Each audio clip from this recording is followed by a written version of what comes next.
Hi everyone, this is Liz from Laptop Battery Express. Today I'm going to show you how to replace the battery in a Dell Latitude E5450 laptop.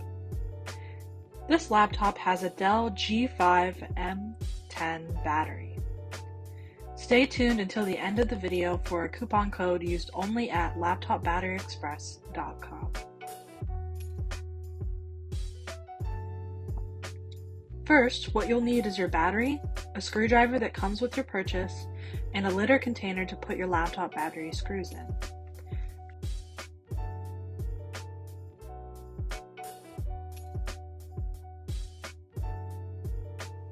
Second, you'll want to unscrew each screw and put them in your lid for safekeeping. This should take a couple of minutes.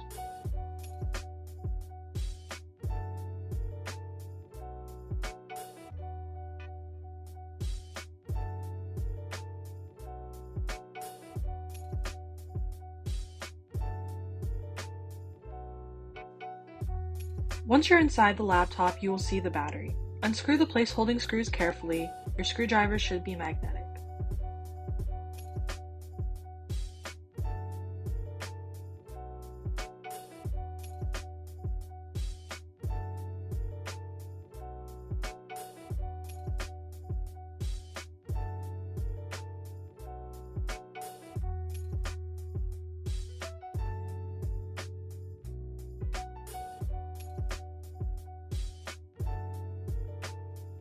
Once unscrewed, you'll want to remove the old battery, set it aside, place the new battery carefully in and plug it in. Screw your new battery in and replace the back of your computer.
Once you've screwed your back on, you'll be all set to power on your computer. Thank you for tuning in, and you can find the products used in this video in the link in the description below.